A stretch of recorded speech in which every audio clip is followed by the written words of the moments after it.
হোশের ১। প্রভুর এই বার্তাটি বেরির পুত্র হোশেয়র কাছে এসেছিল। উশিয়, যোথম, আহস এবং হিশকিয়, এরা যখন জিহুদার রাজা, সেই সময় এই বার্তাটি এসেছিল। এই সময় যোয়াশের পুত্র জারবিয়াম ইসরায়েলের রাজা ছিলেন। হোশেয়র কাছে এটাই ছিল প্রভুর প্রথম বার্তা।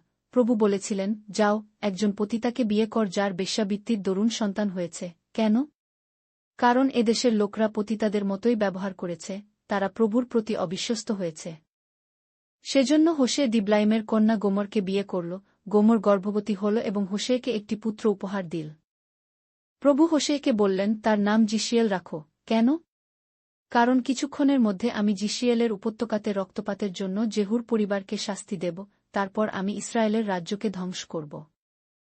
এবং সেই সময়ে জিশিয়েল উপত্যকায় ইসরায়েলের ধনুক ভাঙ্গব। তারপর গোমর আবার গর্ভবতী হল এবং একটি কন্যা সন্তানের জন্ম দিল। প্রভু হোশেকে বললেন, তার নাম লোরুহামা রাখো। কেন? কারণ আমি ইসরায়েল দেশকে এমাগত ক্ষমা করতে পারব না, আমি আর তাদের ক্ষমা করতে থাকব না।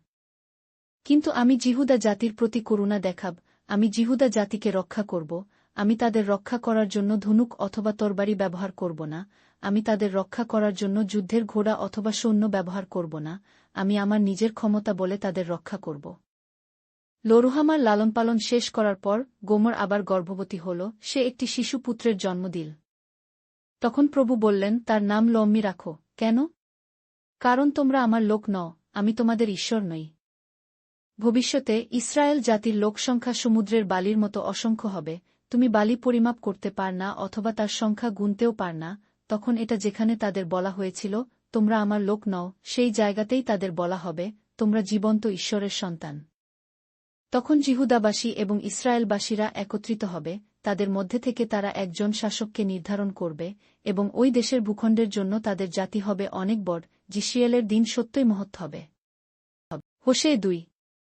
তখন তোমরা তোমাদের ভাইদের বলবে, তোমরা আমার লোক, এবং তোমরা তোমাদের বোনেদের বলবে, তিনি তোমাদের প্রতি কৃপা প্রদর্শন করেছেন। তোমার মায়ের সঙ্গে তর্ক কর, তর্ক কর। কেন? কারণ সে আমার স্ত্রী নয়। আমি তার স্বামী নই। তাকে বেশ্যার মতো হতে বারণ কর, তার স্তন দুটির মধ্য থেকে তার প্রেমিকদের সরিয়ে নিতে বল। যদি সে তার ব্যভিচার বন্ধ করতে অস্বীকার করে, তাহলে আমি তার সাজপোশাক খুলে তাকে নগ্ন করে দেব, তার জন্মের দিনে সে যেমন ছিল সেই অবস্থায় আমি তাকে ত্যাগ করব, আমি তার লোকদের নিয়ে যাব এবং সে জনহীন শুষ্ক মরুভূমির মতো হয়ে যাবে, তৃষ্ণায় যাতে সে মরে আমি সেই ব্যবস্থা করব। আমি তার সন্তানদের প্রতি কোনো রকম করুণা করব না, কারণ তারা পতিতার সন্তান। তাদের মা পতিতার মতো ব্যবহার করে, তার কাজের জন্য তাদের মায়ের লজ্জা পাওয়া উচিত। সে বলেছিল, আমি আমার প্রেমিকদের কাছে যাব, আমার প্রেমিকরা আমাকে খাবার এবং জল দেয়া, তারা আমাকে পশম এবং সিল্কের কাপড় দেয়া, তারা আমাকে দ্রাক্ষারস এবং জলপাই তেল দেয়া। সেজন্য আমি প্রভু, তোমার ইসরায়েলের রাস্তা কাটা দিয়ে আটকে দেব, আমি একটি দেওয়াল তৈরি করব, তখন সে আর তার পথ খুঁজে পাবে না। সে তার প্রেমিকদের পেছনে ছুটবে, কিন্তু তাদের ধরতে সমর্থ হবে না, সে তার প্রেমিকদের খুঁজে বেড়াবে, কিন্তু তাদের খুঁজে পাবে না। তখন সে বলবে, আমি আমার প্রথম স্বামীর, ঈশ্বর, কাছে ফিরে যাব, যখন আমি তার সঙ্গে ছিলাম তখন আমার জীবনটা খুবই ভালো ছিল, এখনকার চেয়ে তখন জীবনটা খুবই ভালো ছিল। সে ইসরায়েল জানত না যে আমি হচ্ছি সেই প্রভু যে তাকে শস্য, দ্রাক্ষারস এবং তেল দিতাম, আমি তাকে অনেক বেশি করে রূপো এবং সোনা দিয়ে গেছি, কিন্তু ইসরায়েলবাসীরা বালের মূর্তি করার সময় ওই সব রূপো এবং সোনা ব্যবহার করেছিল। সেজন্য আমি ঈশ্বর ফিরে আসব, ফসল কাটার সময় আমি আমার শস্যকণাগুলিকে ফিরিয়ে নেব, দ্রাক্ষাগুলো তৈরি হবার সময় আমি আমার দ্রাক্ষারস ফিরিয়ে নেব, আমি আমার পশম এবং মসিনা বস্ত্রও নিয়ে নেব। সে যাতে তার নগ্ন দেহ আচ্ছাদিত করতে পারে সেজন্য আমি তাকে ওই জিনিসগুলি দিয়েছিলাম। এখন আমি তার সাজপোশাক খুলে দেব, সে নগ্ন হবে, যাতে তার সব প্রেমিকরা তাকে দেখতে পায়, আমার শক্তির আওতা থেকে কেউ তাকে রক্ষা করতে পারবে না। আমি ঈশ্বর, তার সব আমোদ কেড়ে নেব, আমি তার ছুটি, তার অমাবস্যার উৎসব, তার বিশ্রামের দিনগুলিকে থামিয়ে দেব, তার সব বিশেষ ভোজন উৎসবগুলোকে থামিয়ে দেব। আমি তার দ্রাক্ষা এবং ডুমুর গাছগুলোকে ধ্বংস করব। সে বলেছিল, আমার প্রেমিকরা এই জিনিসগুলো দিয়েছিল, কিন্তু আমি তার বাগানগুলোকে বদলে দেব, বাগানগুলো গভীর জঙ্গলে পরিণত হবে, বন্য পশুরা আসবে এবং ওই জঙ্গলের গাছপালা থেকেই আহার সংগ্রহ করবে। সে বালদের পরিচর্যা করেছিল, সেজন্য আমি তাকে শাস্তি দেব, সে বালদের ধূপ নিবেদন করেছিল, সে নিজেকে অলঙ্কার ও নাকের গয়না দিয়ে সাজিয়েছিল, তারপর সে তার প্রেমিকদের কাছে গিয়েছিল এবং আমাকে ভুলে গিয়েছিল। প্রভু এই কথাগুলো বলেছেন। সুতরাং আমি, প্রভু, তার সঙ্গে কল্পনাপ্রসূত কথা বলব। আমি তাকে মরুভূমির দিকে নিয়ে যাব এবং সেখানে তার সঙ্গে নরম সুরে কথা বলব। সেখানে আমি তাকে দ্রাক্ষার ক্ষেতগুলি দেব, আমি তাকে আশার তোরণ হিসাবে আখর উপত্যকা দেব। তখন সে তার যৌবনকালে যেমনভাবে আমার সঙ্গে কথা বলত এবং সে যখন মিশর থেকে বেরিয়ে এসেছিল সেইভাবে আমার সঙ্গে কথা বলবে। প্রভু এই কথাগুলি বলেছেন, সেই সময়ে তুমি আমার স্বামী বলে আমাকে সম্বোধন করবে, তুমি আমাকে আমার বাল বলে ডাকবে না। আমি তার মুখ থেকে বালদের নাম কেড়ে নেব, তখন লোকে আর বালের নাম উচ্চারণ করবে না। সেই সময় আমি ইসরায়েলীয়দের জন্য মাঠের জন্তুদের সঙ্গে, আকাশের পক্ষীসমূহের সঙ্গে এবং মাটিতে হামাগুড়ি দেওয়া প্রাণীদের সঙ্গে একটি চুক্তি করব। আমি যুদ্ধের ধনুক, তরবারি এবং অস্ত্রশস্ত্র ভেঙে দেব, দেশের মধ্যে কোনো অস্ত্রশস্ত্রই পড়ে থাকবে না। আমি দেশটাকে বিপদমুক্ত করব, যাতে ইসরায়েলের লোক শান্তিতে ঘুমোতে পারে। এবং আমি, প্রভু, চিরকালের জন্য তোমাকে আমার নববধূ করব। আমি ধার্মিকতায়, ন্যায়বিচারে, প্রেমে ও কৃপায় তোমাকে আমার নববধূ হিসাবে তৈরি করব। আমি তোমাকে আমার বিশ্বস্ত নববধূ হিসাবে তৈরি করব, তখন তুমি প্রভুকে যথার্থভাবে জানতে পারবে। এবং সেই সময়ে আমি উত্তর দেব, প্রভু এই কথাগুলো বলেছেন, আমি আকাশের সঙ্গে কথা বলব, এবং তারা পৃথিবীতে বৃষ্টি এনে দেবে। পৃথিবী ভুট্টা, দ্রাক্ষারস এবং তেল উৎপাদন করবে, তারা জিসিয়েলের প্রয়োজন মেটাবে। আমি তার জমিতে বহু বীজ বপন করব, লোরুহামাকে আমি কৃপা দেখাব, লম্মিকে আমি বলব, তুমি আমার লোক, এবং তারা আমাকে বলবে, আপনি আমাদের ঈশ্বর। হোশে ৩। তখন প্রভু আবার আমাকে বললেন, গোমরের অনেক প্রেমিক আছে, কিন্তু তোমাকে অবশ্যই তাকে ভালোবেসে যেতে হবে। কেন? কারণ সেটা প্রভুর মতোই কাজ। প্রভু ইসরায়েল জাতিকে ভালোবেসেই যাচ্ছেন, কিন্তু তারা অন্য দেবতাদের পূজা করেই চলেছে, তারা কিশমিশের পিঠে খেতে ভালোবাসে। সেজন্য আমি গোমরকে ৬ আউন্স রূপো এবং ৯ বুশেল বার্লি দিয়ে কিনে নিলাম। তারপর আমি তাকে বললাম, তোমাকে অবশ্যই অনেক দিনের জন্য আমার সঙ্গে থাকতে হবে, পতিতার মতো আচরণ করো না, তুমি অন্য মানুষদের সঙ্গেও থাকতে পারবে না এবং আমি তোমার সাক্ষী হব। একইভাবে ইসরায়েলবাসীরা রাজা অথবা নেতাদের ছাড়াই বহুদিন কাটাবে, তাদের উৎসর্গ অথবা স্মরণ স্তম্ভ থাকবে না, তারা যাজকদের বিশেষ পোশাক, এফোদ অথবা গৃহদেবতা ছাড়াই থাকবে। এরপর ইসরায়েলবাসীরা ফিরে আসবে, তারপর তারা তাদের প্রভু, তাদের ঈশ্বর এবং দাউদ, তাদের রাজার খোঁজে যাবে। শেষের দিনগুলিতে তারা প্রভুকে এবং তার ধার্মিকতাকে সম্মান দেবার জন্য আসবে। হোশে ৪। ইসরায়েলবাসীরা, প্রভুর বার্তা শোন। যেসব লোকরা এই দেশে বাস করছে, প্রভু তাদের বিরুদ্ধে নিজের যুক্তিগুলো বলবেন। এই দেশের লোকরা সত্যই ঈশ্বরকে জানে না, লোকরা ঈশ্বরের কাছে বিশ্বস্ত এবং অনুগত নয়। লোকরা দিব্যি দেয়, মিথ্যা বলে, খুন এবং চুরি করে, তারা ব্যভিচারমূলক পাপ কাজ করে, আর তাদের বাচ্চা রয়েছে, লোকরা বারে বারে খুন করে। মিতের জন্য লোকে যেভাবে কাঁদে সেইভাবে দেশটিও কাঁদছে এবং দেশের সব লোকেরা দুর্বল, এমনকি মাঠের পশু, আকাশের পাখি এবং সমুদ্রের মাছরাও মারা যাচ্ছে। কোনো লোকেরই অপর একজনের সঙ্গে তর্ক করা বা তাকে দোষী করা উচিত নয়। ওহে যাজক, আমার তর্ক তোমার সঙ্গে। যাজকরা, দিনের বেলায় তোমাদের পতন হবে, রাত্রিবেলায় ভাববাদীরাও তোমাদের সঙ্গে পড়ে যাবে, আর আমি তোমাদের মাতাকে ধ্বংস করব। আমার লোকরা বিনষ্ট হয়েছে কারণ তাদের কোনো জ্ঞান নেই, তোমরা শিখতে অস্বীকার করেছ, সেজন্য আমিও তোমাদের আমার যাজকদের কাজ দিতে অস্বীকার করব। তোমরা তোমাদের ঈশ্বরের বিধি ভুলে গিয়েছ, সেজন্য আমি তোমাদের সন্তানদের ভুলে যাব। তারা অহংকারী হয়েছে। তারা আমার বিরুদ্ধে উত্তরোত্তর আরও পাপ কাজ করেছে, সেজন্য আমি তাদের মহত্বকে লজ্জায় রূপান্তরিত করব। যাজকরা লোকদের পাপ কাজের সঙ্গে যোগ দিয়েছে, তারা অনেক বেশি পরিমাণে ওই পাপ কাজ করতে চেয়েছে। সেজন্য যাজকরা ওই লোকদের চেয়ে কোনো অংশে ভিন্ন নয়, তারা যেসব কাজ করেছে তার জন্য আমি তাদের শাস্তি দেব, তারা যে ভুল কাজ করেছে তার জন্য আমি প্রতিশোধ নেব। তারা খাবে, কিন্তু তারা তাতে তৃপ্ত হবে না। তারা যৌন পাপে লিপ্ত হবে, কিন্তু তাদের কোনো সন্তান হবে না, কারণ তারা প্রভুকে ছেড়ে দিয়েছে এবং পতিতার মতো থাকে। যৌন পাপ, তীব্র পানীয় এবং নতুন দ্রাক্ষারস একজন লোকের সোজাসুজিভাবে চিন্তা করার ক্ষমতা নষ্ট করবে। আমার লোকরা উপদেশের জন্য কাঠের খণ্ডকে জিজ্ঞাসা করছে, তারা ভাবছে, ওই কাঠিগুলো তাদের উত্তর দেবে, কারণ পতিতার মতোই তারা মূর্তিগুলোর পেছনে ছুটেছিল, তারা তাদের ঈশ্বরকে ছেড়ে দিয়েছে এবং পতিতার মতো হয়ে গেছে। তারা পর্বতের উপর উৎসর্গ নিবেদন করে, পাহাড়ের উপর ওক গাছ, ঝাউ গাছ এবং দেবদারু গাছের তলায় ধূপ জ্বালা, ওই গাছগুলির ছায়া খুবই সুন্দর দেখায়, সেজন্য তোমাদের মেয়েরা পতিতাদের মতো ওই গাছের তলায় শুয়ে থাকে এবং তোমাদের পুত্রবধূরা যৌন পাপে লিপ্ত হয়। তোমাদের কন্যারা পতিতার মতো থাকে বলে অথবা তোমাদের পুত্রবধূরা যৌন পাপ কাজ করছে বলে আমি তাদের দোষ দেব না। লোকেরা পতিতাদের কাছে যায় এবং তাদের সঙ্গে ঘুমোয়, তারা পতিতাদের সঙ্গে যায় এবং মন্দিরে তাদের সঙ্গেই দেবতাকে উৎসর্গ দেয়া, ফলে ওই বোকা লোকরা নিজেদেরই ধ্বংস করছে। ইসরায়েল, তুমি একজন পতিতার মতো কাজ করছ, কিন্তু এই বলে জিহুদাকে দোষী হতে দিও না। গিলগলে অথবা বৈত্যাবন যেও না। প্রতিশ্রুতি দেওয়ার সময় প্রভুর নাম ব্যবহার করো না। কখনো বলো না, জীবন্ত প্রভুর দিব্য। প্রভু ইসরায়েলকে বহু জিনিস দিয়েছেন। তিনি এমনই এক মেষপালকের মতন, যিনি তার মেষগুলোকে প্রচুর ঘাসে ভরা মাঠে নিয়ে যান, কিন্তু ইসরায়েল হচ্ছে জেদি। ইসরায়েল ঠিক একটা বাছুরের মতো যে বারবার ছুটে পালা। ইফ্রাইম প্রতিমাগুলির সঙ্গে সংযুক্ত হয়েছে, কাজেই তাকে একা থাকতে দাও। ইফ্রাইমরা মাতাল হলে বেশ্যার মতো ব্যবহার করে, তারা উৎকোচ ভালোবাসে এবং তা দাবি করে, তাদের শাসকরা তাদের লোকদের লজ্জার কারণ হয়, তাদের প্রেমিকদের সঙ্গে থাকতে দাও। বাতাস তার পাখা দিয়ে তাদের বিরক্ত করে, তাদের উৎসর্গ তাদের কাছে লজ্জা আনবে। হোশে ৫। যাজকগণ, ইসরায়েলীয়রা এবং রাজপরিবারের সদস্যরা, আমার কথা শোনো, বিচারে তোমরা দোষী সাব্যস্ত হয়েছ। তোমরা মিসপার ফাঁদগুলোর মতো, তোমরা জেন তাবরে জমির উপর বিছিয়ে থাকা জালের মতো। তোমরা অনেক অনেক খারাপ কাজ করেছ, সেজন্য আমি তোমাদের সবাইকে শাস্তি দেব। আমি ইফ্রাইমকে জানি, ইসরায়েল আমার কাছ থেকে লুকিয়ে থাকতে পারে না। ইফ্রাইম, এখন তুমি ঠিক পতিতার মতো আচরণ কর। ইসরায়েল তার পাপের জন্য অশুচি হয়ে গেছে।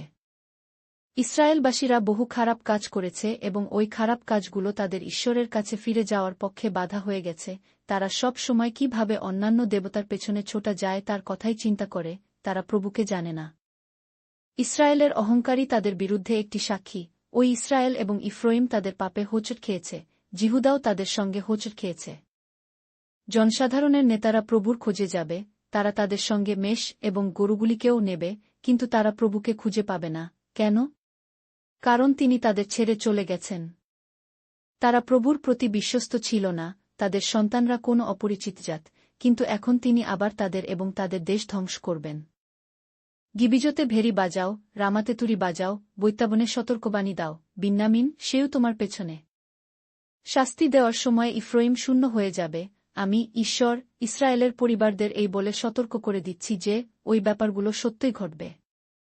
জিহুদার নেতারা চোরদের মতো, যারা অন্য লোকের সম্পত্তি চুরি করার চেষ্টা করে, সেজন্য আমি, ঈশ্বর, তাদের উপর জলের মতো আমার রোদ ঢেলে দেব।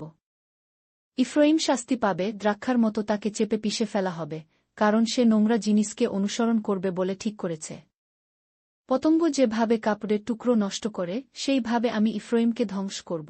একটি কাষ্ঠখণ্ড যেমন পচনে ক্ষয়প্রাপ্ত হতে থাকে, আমি সেইভাবেই জিহুদাকে ধ্বংস করব।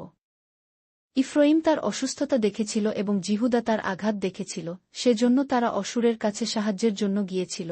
তারা মহান রাজাকে তাদের সমস্যার কথা বলেছিল, কিন্তু রাজা তোমাদের আরোগ্য করতে পারবে না, তিনি তোমাদের আঘাত নিরাময় করতে পারবেন না। কেন? কারণ আমি ইফ্রাইমের কাছে সিংহের মতো হব, আমি জিহুদাবাসীদের কাছে যুবক সিংহের মতো হব। আমি প্রভু, তাদের টুকরো টুকরো করে ছিঁড়ে ফেলব, আমি তাদের দূরে বহন করে নিয়ে যাব, কেউ তাদের রক্ষা করতে পারবে না। আমি আমার নিজের জায়গায় ফিরে যাব, যতক্ষণ পর্যন্ত না জনসাধারণ স্বীকার করছে যে তারা দোষী, যতক্ষণ পর্যন্ত না তারা আমাকে খুঁজতে আসছে। তাদের বিপদের সময়ে তারা আমাকে খুঁজে পেতে আপ্রাণ চেষ্টা করবে। হোশে ৬। এসো, চল আমরা প্রভুর কাছে ফিরে যাই। তিনি আমাদের আঘাত করেছেন, কিন্তু তিনি আমাদের আরোগ্য করবেন। তিনি আমাদের আহত করেছিলেন, কিন্তু তিনি আমাদের ক্ষতস্থানগুলিকে পুঁটি দিয়ে বেঁধে দেবেন। দুদিন বাদে তিনি আমাদের জীবন ফিরিয়ে দেবেন, তৃতীয় দিনে তিনি আমাদের ওঠাবেন, তাহলে আমরা তার সামনে বেঁচে থাকতে পারব। প্রভুর সম্বন্ধে আমরা জ্ঞান সঞ্চয় করি, প্রভুকে জানবার জন্য আপ্রাণ চেষ্টা করি। যে রকম নিশ্চিতভাবে আমরা জানি যে ভোর হতে চলেছে, সে রকমভাবেই আমরা নিশ্চিত যে তিনি আসছেন। প্রভু আমাদের কাছে বৃষ্টির মতো আসবেন, বসন্তের বৃষ্টির জল যেভাবে মাটিকে সিক্ত করে। ইফ্রাইম, তোমার সঙ্গে আমি কি করব? জিহুদা, তোমার সঙ্গে আমি কি করব? তোমার বিশ্বস্ততা তো ভোরের কুয়াশার মতো, তোমার বিশ্বস্ততা তো শিশিরের মতো, যা সকালে মিলিয়ে যায়। তাই আমি তাদের ভাববাদীদের দ্বারা কেটে ফেলেছি, আমার আদেশেই তাদের হত্যা করা হয়েছে, যাতে ন্যায় তোমার কাছ থেকে আলোর মতো বেরিয়ে যেতে পারে। কারণ আমি বিশ্বাসপূর্ণ ভালোবাসা চাই, উৎসর্গ নয়। আমি চাই লোকে ঈশ্বরকে জানুক, হোমবলি উৎসর্গ নয়। কিন্তু লোকে চুক্তি ভেঙেছিল, ঠিক আদম যেভাবে ভেঙেছিল, তাদের রাজ্যে তারা আমার প্রতি অবিশ্বস্ত। গিলিয়াদ অধর্মচারীদের শহর, সেখানকার লোকরা চালাকি করে অন্যদের হত্যা করেছে। ডাকাতরা লুকিয়ে থাকে, পথে কাউকে আক্রমণ করার জন্য অপেক্ষা করে, একইভাবে যাজকরা সিকিমের রাস্তার উপর অপেক্ষা করে এবং পথচারীদের আক্রমণ করে তারা অনেক অন্যায় করেছে। ইসরায়েল জাতির মধ্যে একটি ভয়ঙ্কর জিনিস দেখেছি, ইফ্রাইম ঈশ্বরের প্রতি অবিশ্বস্ত ছিল, পাপে ইসরায়েল নোংরা হয়ে গেছে। জিহুদা, তোমার জন্য ফসল কাটারও একটা সময় আছে, যখন আমি আমার লোকদের বন্দী দশা থেকে ফিরিয়ে আনব, তখনই এটা ঘটবে। হোশে ৭। আমি ইসরায়েলকে আরোগ্য করব। তখন লোকরা জানতে পারবে যে ইফ্রাইম পাপ করেছিল, লোকে শমরিয়ার মিথ্যা জানতে পারবে, যে চোররা শহরে আশায়াওয়া করে লোকরা তাদের সম্বন্ধে জানবে। ওই লোকরা বিশ্বাস করে না যে আমি তাদের অপরাধ স্মরণ করব, তাদের মন্দ কাজগুলি চারিদিকেই রয়েছে, আমি তাদের পাপগুলো স্পষ্ট দেখতে পাচ্ছি। তারা তাদের নেতাদের মিথ্যাচারণ দিয়ে খুশি করে, তাদের ভ্রান্ত দেবতারা তাদের নেতাদের খুশি রাখে। একজন রুটিওয়ালা রুটি বানানোর জন্য ময়দার তাল তৈরি করে তা উনুনে রাখে, রুটি ফুলে উঠলে রুটিওয়ালা উনুনের আঁচ আর বাড়িয়ে দেয় না, কিন্তু ইসরায়েলবাসীরা সে রকম নয়, ইসরায়েলবাসীরা সব সময় তাদের আগুনের আঁচ বাড়িয়ে দিচ্ছে।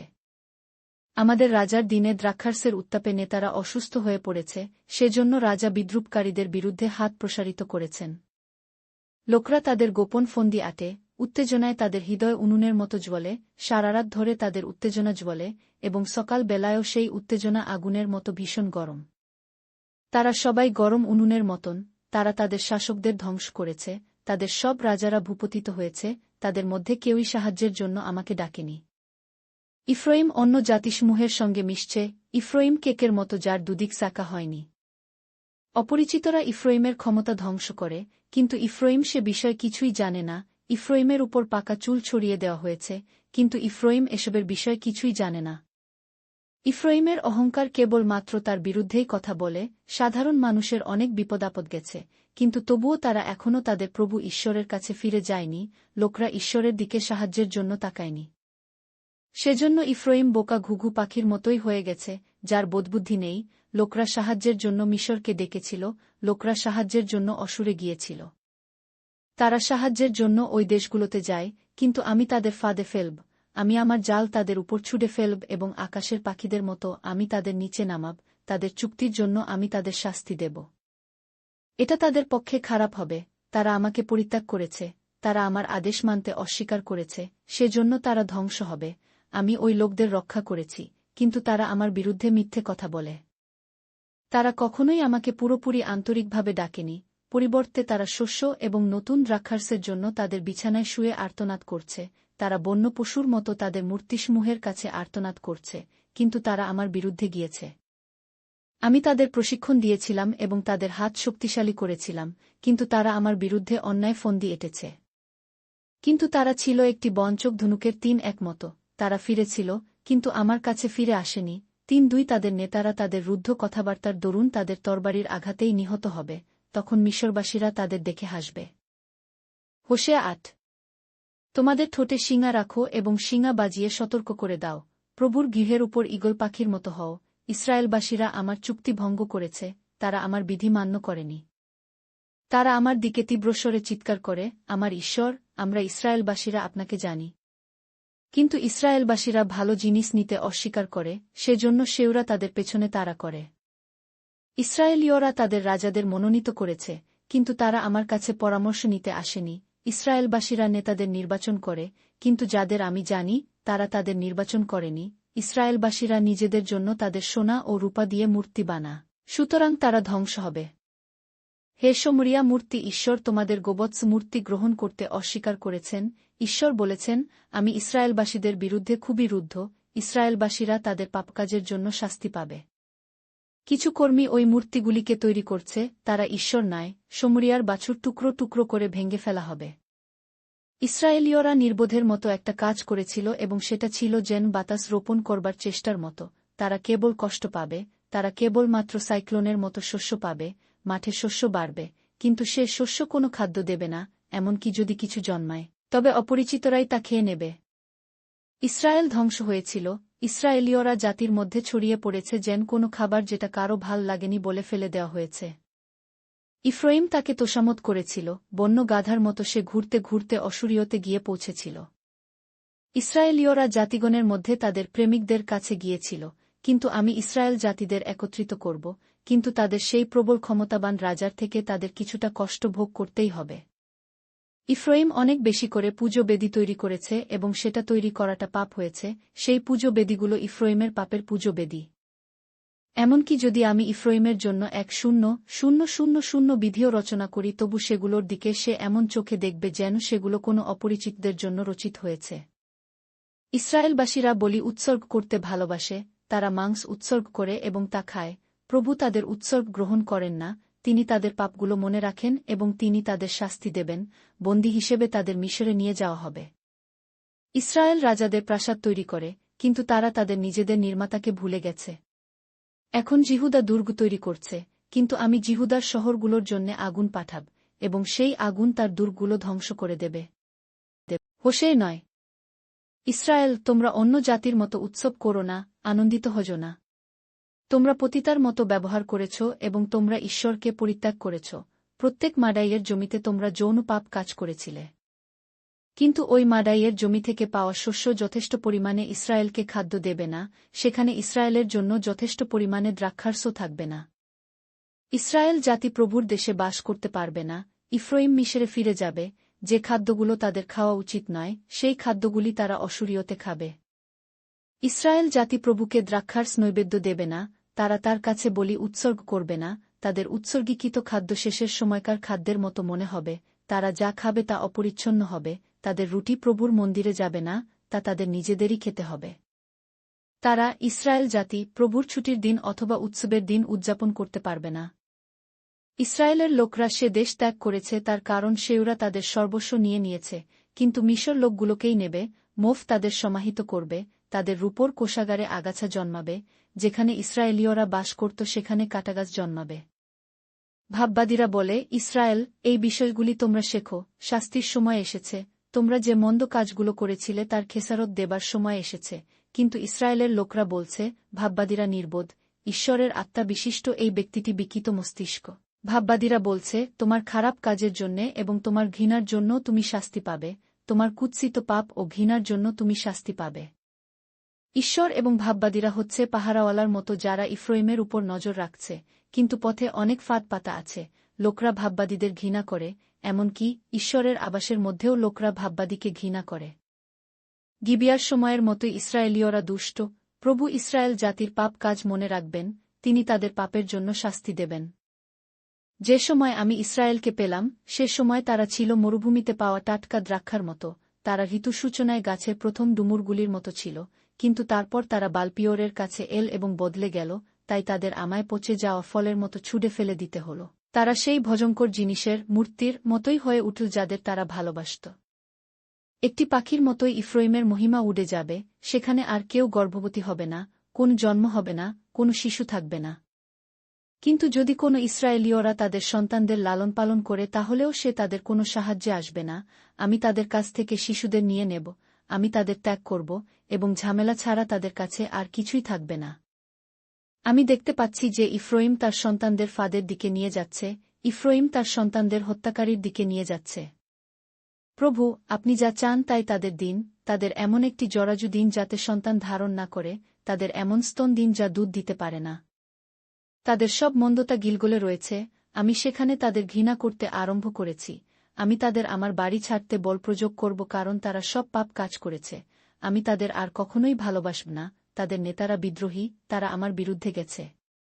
ইফ্রাইম শাস্তি পাবে, তাদের মূল শুকিয়ে যাচ্ছে, তাদের আর সন্তান হবে না, সন্তানের জন্ম হয়তো তারা দিতে পারে, কিন্তু তাদের শরীর থেকে যে প্রিয় সন্তান সৃষ্টি হবে তাদের আমি হত্যা করব।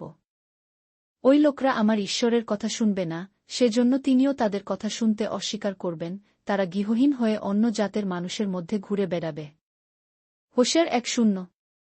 ইসরায়েল একটি দ্রাক্ষা গাছের মতো, যা প্রচুর পরিমাণে ফল উৎপন্ন করে, কিন্তু ইসরায়েল যতই বেশি বেশি পরিমাণে জিনিস পেয়েছে, ততই মূর্তিদের সম্মানার্থে সে আরও বেশি করে বেদি তৈরি করেছে, তাদের দেশ আস্তে আস্তে ভালোর দিকে গেছে, সেজন্য সেও মূর্তিদের সম্মানার্থে দেবার জন্য ভালো ভালো পাথর বসিয়েছে। তাদের আনুগত্য বিভক্ত হয়ে গিয়েছিল, কিন্তু এখন তাদের নিজেদের অপরাধ স্বীকার করতে হবে। প্রভু তাদের পুজো বেদিগুলোকে ভেঙে ফেলবেন, তিনি তাদের স্মরণস্তম্ভগুলোও ধ্বংস করবেন। এখন ইসরায়েলীয়রা বলে, আমাদের কোনো রাজা নেই, আমরা প্রভুকে সম্মান করি না। এবং তার রাজা আমাদের কিছুই করতে পারে না। তারা প্রতিশ্রুতি করেছে, কিন্তু তারা কেবল মিথ্যা কথাই বলছে, তারা তাদের প্রতিশ্রুতিগুলি রাখেনি। তারা অন্যান্য রাষ্ট্রের সঙ্গে চুক্তি করে, ঈশ্বর ওই চুক্তিগুলি পছন্দ করেন না, বিচারকরা যেন লাঙল দেওয়া জমিতে গজিয়ে ওঠা বিষাক্ত আগাছার মতন। শমরিয়ার লোকরা বৈতাবনের বাছুরদের পূজা করে, ওই লোকরা সত্যই কাঁদবে, ওই যাজকরা সত্যই কাঁদবে, কারণ তাদের সুন্দর মূর্তি চলে যাচ্ছে, মূর্তিটিকে নিয়ে যাওয়া হয়েছে। এটাকে অশূরীয়দের মহান রাজার উপহার হিসেবে নিয়ে যাওয়া হয়েছে, তিনি ইফ্রাইমের এই লজ্জাকর মূর্তি রেখে দেবেন, এই মূর্তির জন্য ইসরায়েল লজ্জিত হবে। শমরিয়ার ভ্রান্ত দেবতা ধ্বংস হবে, সেটা জলের উপর দিয়ে ভেসে যাওয়া কাঠের খণ্ডের মতো মনে হবে। ইসরায়েল পাপ করছে এবং বহু উচ্চস্থান তৈরি করেছে, আবনের উচ্চস্থানগুলি ধ্বংস হবে, কাটাগাছ এবং আগাছা তাদের বেদির উপর জন্মাবে, তখন তারা পর্বতদের বলবে, আমাদের ঢেকে দাও, এবং পাহাড়গুলোকে বলবে, আমাদের উপর ভেঙে পড়ো। ইসরায়েল, তুমি গিবিয়ার সময় থেকে পাপ কাজ করেছ, ওই লোকেরা সেখানে পাপ কাজ চালিয়ে গেছে, গিবিয়াতে সত্যিই ওই মন্দ লোকেরা যুদ্ধের মুখে পড়বে। আমি তাদের শাস্তি দিতে আসব, সৈন্যরা একত্রিত হয়ে তাদের বিরুদ্ধে যুদ্ধ করতে আসবে, তারা ইসরায়েলকে তাদের উভয় পাপের জন্য শাস্তি দেবে।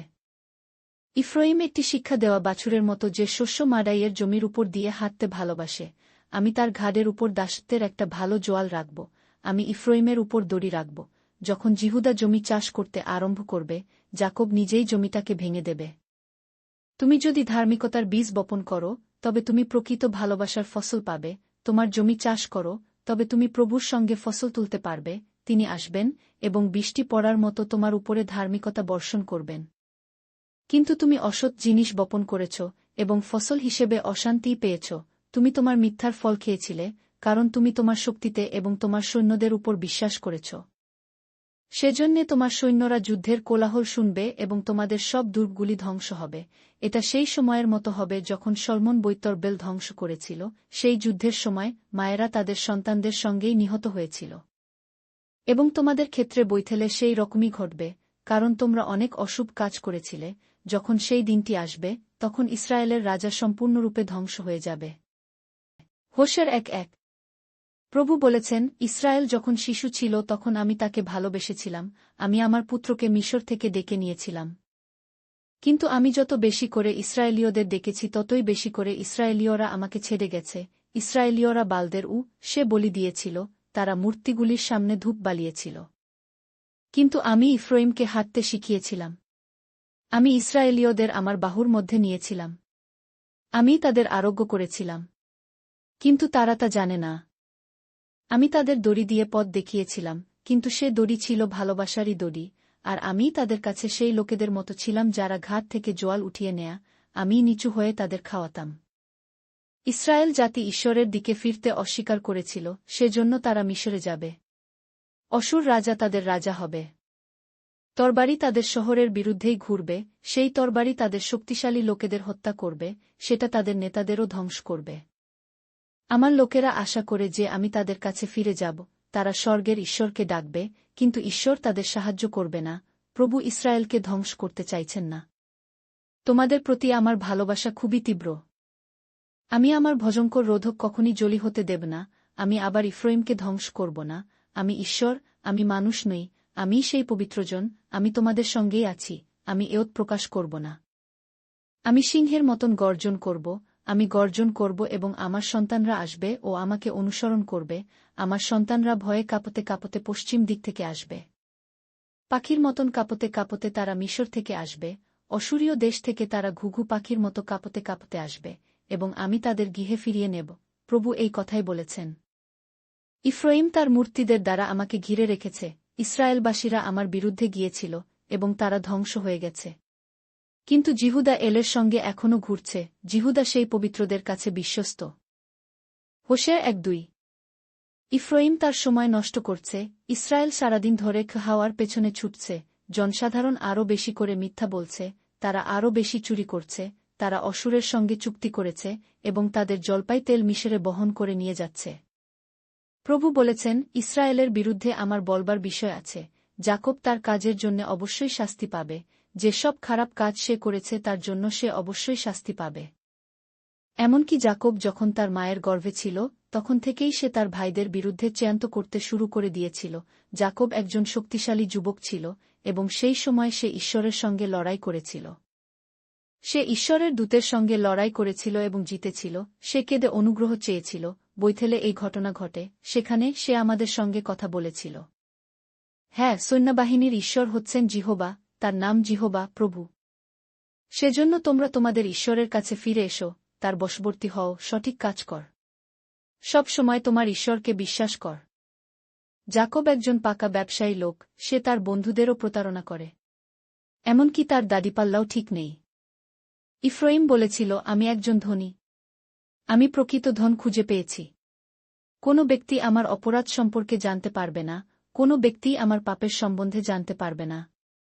কিন্তু মিশরের ভূমিতে তোমরা যতদিন ছিলে ততদিন আমিই তোমাদের প্রভু, ঈশ্বর ছিলাম। ঈশ্বর সমাগম তাঁবুতে থাকার সময়ের মতো আমি তোমাদের তাঁবুতে বাস করবার ব্যবস্থা করব। আমি ভাববাদীদের সঙ্গে কথা বলেছি, আমি তাদের অনেক দর্শনশক্তি দিয়েছি। আমার শিক্ষা তোমাদের দেওয়ার জন্য আমি ভাববাদীদের অনেক পথ দেখিয়েছি। কিন্তু গিলিয়াদবাসীরা পাপী, সেখানে অনেকগুলো ভজঙ্কর মূর্তি আছে। গিলগলের লোকেরা ষাঁড়ের কাছে বলি উৎসর্গ করে, ওই লোকেদের বহু পুজোর বেদী আছে। চষা জমিতে আবর্জনার সারির মতো সেখানে বেদির সারি তৈরি হয়েছে। যাকব অরামের দেশে পালিয়ে গিয়েছিল, সেই জায়গা ইসরায়েল স্ত্রী পাবার জন্যে কাজ করেছিল, আরেকটি স্ত্রী পাবার জন্য সে মেষগুলির দেখাশোনা করেছিল। কিন্তু ঈশ্বর একজন ভাববাদীকে ব্যবহার করে ইসরায়েলকে মিশর থেকে বের করে নিয়ে গিয়েছিলেন, এবং ইসরায়েলকে নিরাপদে রাখার জন্য প্রভু একজন ভাববাদীকে ব্যবহার করবেন। কিন্তু ইফ্রাইম প্রভুকে অত্যন্ত রুদ্ধ করে ইফ্রাইম বহু লোককে হত্যা করেছিল, সেজন্য সে তার অপরাধের শাস্তি পাবে। তার গুরু, প্রভু, তাকে তার অবমাননা সহ্য করতে বাধ্য করবেন। হোশের 1:3। ইফ্রাইম ইসরায়েলে নিজেকে খুবই গুরুত্বপূর্ণ করে তুলেছিল। ইফ্রাইম কথা বলত এবং জনসাধারণ ভয়ে কাঁপত। কিন্তু ইফ্রাইম পাপ করেছিল, সে বালকে পুজো করতে আরম্ভ করেছিল। এখন ইসরায়েল জাতি আরও বেশি পাপ করছে, তাদের নিজেদের জন্য তারা মূর্তি তৈরি করছে। মজুররা রূপো দিয়ে ওই শৌখিন মূর্তিগুলো তৈরি করছে, তারপর ওই লোকরা তাদের মূর্তিগুলির সঙ্গে কথা বলছে, ওই মূর্তিগুলির জন্যে তারা বলি উৎসর্গ করছে, তারা ওই সোনার বাছুরগুলোকে চুমু খাচ্ছে। সেজন্যেই ওই লোকরা শীঘ্রই অদৃশ্য হয়ে যাবে, তারা হবে ভোরবেলায় আসা কুয়াশার মতো। কুয়াশা যেমন আসে এবং তাড়াতাড়ি অদৃশ্য হয়ে যায়, ইসরায়েল জাতিরা ভুসির মতোই হবে যা মাড়াইয়ের ঘর থেকে উড়ে যায়। ইসরায়েল জাতি হবে ধোঁয়ার মতো, যেটা চিমনি থেকে ওঠে এবং অদৃশ্য হয়ে যায়। যখন থেকে তোমরা মিশরের মাটিতে আছো তখন থেকেই আমি তোমাদের প্রভু ঈশ্বর। তোমরা আমাকে ছাড়া অন্য কোনো ঈশ্বরকে চিনতে না, আমি ছাড়া আর কোনো ত্রাণকর্তা নেই। আমি সেই মরুভূমিতে তোমাদের চিনতাম, আমি সেই সমতল শুকনো মাটির দেশে তোমাদের চিনতাম। আমি ইসরায়েল জাতিকে খাদ্য জুগিয়েছি, তারা সেই খাদ্য খেয়েছে, তারা পেট ভরে খেয়েছে এবং খুশি হয়েছে, তারপর তারা অহংকারী হয়েছে এবং আমাকে ভুলে গেছে। সেজন্য আমি তাদের কাছে সিংহের মতোই হব, আমি চিতাবাঘের মতোই রাস্তায় অপেক্ষা করব। আমি তাদের ভাল্লুকের মতো আক্রমণ করব যার বাচ্চাদের কেড়ে নেওয়া হয়েছে, আমি তাদের আক্রমণ করব, তাদের বুকগুলোকে একটানে চিরে ফেলব। আমি সিংহ অথবা বন্য জীবজন্তুদের মতোই শিকারকে ছিঁড়ে ছিঁড়ে খাব। ইসরায়েল, আমি তোমাকে সাহায্য করেছিলাম, কিন্তু তোমরা আমার বিরুদ্ধে গেছ, সেজন্য এখন আমি তোমাদের ধ্বংস করব। তোমাদের রাজা কোথায়? তোমাদের কোনো শহরেই সে তোমাদের রক্ষা করতে পারবে না। তোমাদের বিচারকরা কোথায়? তোমরা তাদের খোঁজ করে বলছ, আমাদের একজন রাজা এবং কিছু নেতা দাও। আমি রুদ্ধ হয়েছিলাম এবং আমি তোমাকে একজন রাজা দিয়েছিলাম, তারপর আমি যখন খুবই রুদ্ধ হয়েছিলাম তখন তাকে নিয়ে গিয়েছিলাম। ইফ্রাইম তার দোষ লুকোবার চেষ্টা করেছিল, সে ভেবেছিল তার পাপগুলো গোপন বিষয়, কিন্তু সে ওই কাজের জন্য শাস্তি পাবে। একজন স্ত্রীলোক প্রসব করার সময় যে যন্ত্রণা অনুভব করে, তার শাস্তিও সেই রকম হবে। সে কখনোই জ্ঞানী পুত্র হতে পারবে না, তার জন্মাবার সময় আসবে এবং সে বেঁচে থাকতে পারবে না। আমি তাদের কবর থেকে রক্ষা করব। আমি তাদের মৃত্যুর হাত থেকে মুক্তি দেব। মৃত্যু, তোমার রোগগুলি কোথায়? কবর, কোথায় তোমার বিনষ্ট করার ক্ষমতা? আমি শোক প্রকাশ করার কোনো কারণই দেখি না। ইসরায়েল তার ভাইদের সঙ্গে বড় হয়েছে, কিন্তু পূর্ব দিক থেকে একটি শক্তিশালী ঝড় আসবে, আর মরুভূমির দিক থেকে প্রভুর ঝড় বইবে। তখন ইসরায়েলের কুজো শুকিয়ে যাবে, তার জলের ঝর্ণাগুলি শুকিয়ে যাবে। ইসরায়েলের কোষাগার থেকে যা কিছু মূল্যবান তার সব কিছুই বাতাস উড়িয়ে নিয়ে যাবে। শমরিয়া অবশ্যই শাস্তি পাবে, কারণ সে তার ঈশ্বরের বিরুদ্ধে গেছে। ইসরায়েল জাতি তরবারির সাহায্যেই নিহত হবে, তাদের সন্তানদের টুকরো টুকরো করে ছিন্ন করে দেওয়া হবে, তাদের গর্ভবতী মেয়েদের ছিঁড়ে ফেলা হবে। হোশের 1:4 ইসরায়েল তোমাদের পতন হয়েছে এবং ঈশ্বরের বিরুদ্ধে তোমরা পাপ করেছ, সেজন্য তোমাদের প্রভু, ঈশ্বরের কাছে ফিরে এসো। তুমি যে কথাগুলো বলবে তার সম্বন্ধে চিন্তা কর এবং প্রভুর কাছে ফিরে এসো, তাকে বলো, আমাদের পাপ দূর করে দিন, আমাদের ভালো কথাগুলি গ্রহণ করুন, উৎসর্গ হিসেবে আমরা আমাদের ওষ্ঠ দিয়ে আপনাকে প্রশংসা বাক্য নিবেদন করব। অসুর আমাদের রক্ষা করতে সক্ষম হবে না, আমরা যুদ্ধের ঘোড়ায় চাপ না, যে জিনিসগুলো আমরা নিজেদের হাতে তৈরি করেছি সেগুলোকে আমরা আমাদের ঈশ্বর বলব না। কেন? কারণ আপনি একমাত্র সেই জন যিনি অনাথদের প্রতি কৃপা দেখান, কেবলমাত্র আপনি আমাদের রক্ষা করতে পারেন। প্রভু বলেন, আমাকে পরিত্যাগ করবার জন্য আমি তাদের ক্ষমা করব, যেহেতু আমি রুদ্ধ হওয়া থেকে বিরত হয়েছি তাই আমি তাদের মুক্তমনে ভালোবাসব।